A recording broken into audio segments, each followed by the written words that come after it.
Ikhwani, salam alaikum, j'espère que vous allez bien. Dans cette vidéo, Inch'Allah, nous allons parler de l'accumulateur de pression avec son système de remplissage et vidange depuis la pompe.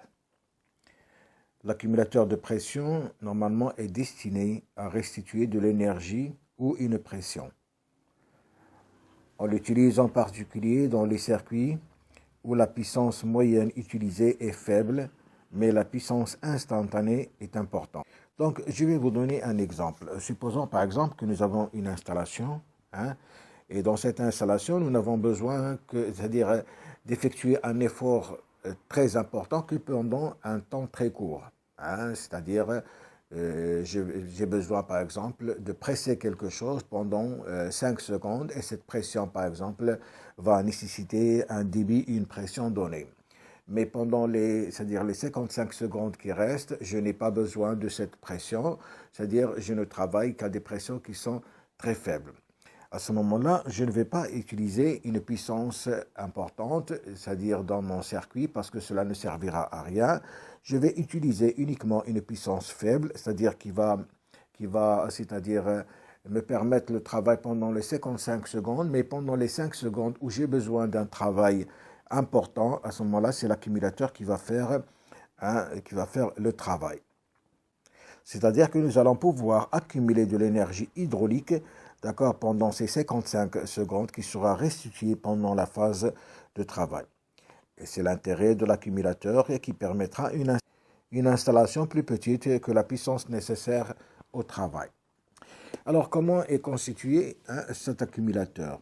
Il est constitué d'un réservoir, d'accord, et d'un système de mise sous pression, très souvent, une poche, si vous voulez, la vessie, qui est gonflée de gaz à la pression minimale d'utilisation. On voit sur le schéma, d'accord, les éléments constitutifs de l'accumulateur. Donc, vous avez de l'extérieur, on voit l'enveloppe haute pression, nous avons la valve de gonflage et bien sûr le raccordement. Alors, l'intérieur, il est constitué d'une vessie, plus du gaz comprimé et bien sûr l'huile. La quantité de fluide sous pression restituée dépend de la rapidité avec laquelle elle est restituée. Et c'est normal. Est-ce que j'ai besoin, par exemple, si je prends le cas d'un vérin, est-ce que j'ai besoin d'une sortie rapide ou bien j'ai besoin d'une sortie lente? Donc, tout dépend de la restitution, d'accord, du fluide sous pression. Donc, on peut avoir deux types de restitution. La restitution lente, à ce moment-là, c'est-à-dire nous avons une faible chute de pression, et c'est une transformation, nous avons normalement isotherme, pour les gens qui ont étudié, c'est-à-dire la thermodynamique, ils savent ce que c'est que la transformation isotherme. Donc, dans ce cas, lorsque l'accumulateur restitue de l'huile sous pression pour des pilotages, c'est-à-dire le maintien sous pression, à ce moment-là, on a besoin d'une restitution qui est lente. On peut avoir besoin d'une restitution rapide, d'accord, cas où on a besoin de puissance instantanée pendant peu de temps. À ce moment-là, nous avons une transformation adiabatique avec une chute de pression élevée.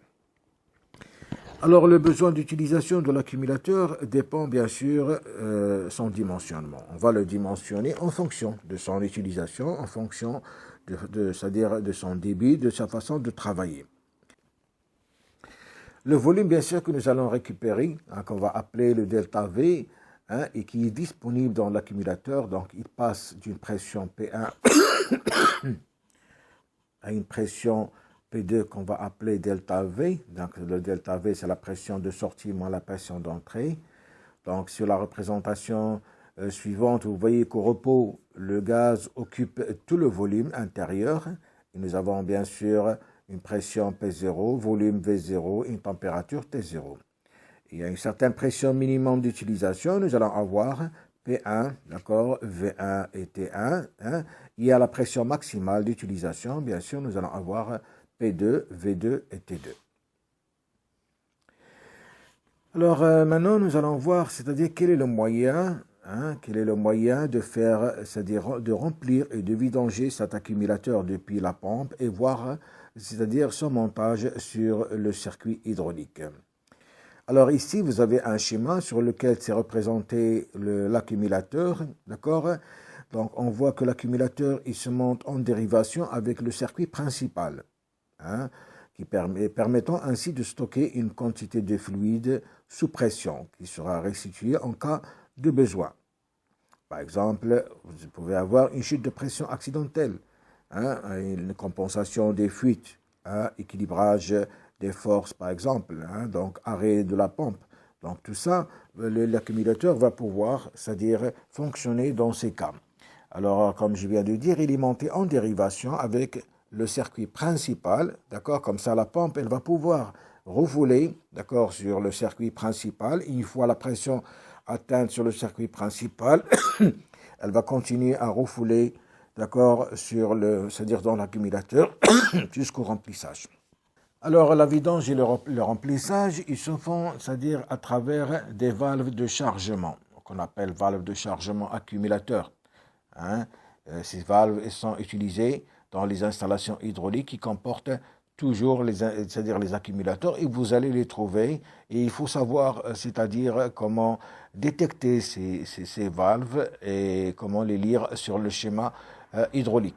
Leur fonction consiste à commuter, d'accord, à permuter, si vous voulez, le débit de la pompe en circulation, à pression nulle dès que l'accumulateur se trouve à sa pression de chargement. Alors le schéma ci-joint montre la valve utilisée pour cet effet qu'on trouve très souvent liée au circuit accumulateur. Donc on va appeler conjonction, c'est-à-dire c'est la mise en charge de la pompe, hein, pour charger, d'accord, l'accumulateur lorsque la pression de refoulement atteint un minimum de P1, pression minimum égale à P1. Le débit de la pompe est alors dirigé dans le circuit de l'accumulateur jusqu'à ce qu'il soit plein à pression nécessaire. Et nous avons ce qu'on appelle la disjonction, c'est-à-dire la mise en décharge de la pompe lorsque l'accumulateur est plein à pression maximum. Donc voilà, on vient de voir un peu, c'est-à-dire l'utilisation de cet accumulateur et comment est-ce qu'on peut le charger et le décharger, hein, par les valves de chargement. Et on a vu ce que ça veut dire, conjonction et disjonction. Vous pouvez trouver ces termes à employer un peu dans la lecture des schémas hydrauliques. Alors, on va voir quelques exemples pratiques d'utilisation. Hein. Par exemple, en dilatation thermique, vous avez une augmentation de volume due à l'élévation de température, donc il sera absorbé par la mise en place d'un accumulateur. Hein. Vous avez par exemple un liquide quelconque qui va subir une dilatation thermique à ce moment-là, donc cette compensation, c'est-à-dire du débit ou de pression, si vous voulez, due à la température, donc sera absorbée par la mise en place d'un accumulateur. Vous pouvez avoir l'amortissement de choc, hein, suspension, rôle d'un amortisseur qu'on peut trouver sur différents engins. Hein. Vous avez, c'est-à-dire l'accumulateur qui joue le rôle, d'accord, d'amortisseur. Vous pouvez avoir récupération et restitution d'énergie, d'accord, l'énergie fournie par la descente d'une charge peut être absorbée par l'accumulateur. Hein. Donc, il va absorber, c'est-à-dire cette descente de charge importante, cette énergie. L'amortissement de pulsation, hein, limitation du taux d'irrégularité des pompes. Hein. Donc, l'accumulateur, il va éviter les différents chocs qui peuvent subsister au niveau de la pompe, un meilleur fonctionnement de l'installation, une protection des composants de l'installation et diminution, bien sûr, du niveau sonore. Donc, voilà quelques applications, bref, d'accord, de l'accumulateur. Et sachez tout simplement que, c'est-à-dire, cet élément est très important et très utilisé au niveau des circuits hydrauliques. Vous allez en trouver. C'est pour ça qu'il faut connaître leur fonctionnement et savoir déterminer, c'est-à-dire l'accumulateur, hein, dans le schéma, c'est-à-dire qu'il peut être représenté sur un circuit hydraulique et le suivant. Donc, il est représenté, hein, de cette façon. Hein, et on représente bien sûr la valve de décharge de cette façon. Donc vous allez en trouver un bloc accumulateur plus valve de décharge, hein, comme indiqué sur ce schéma.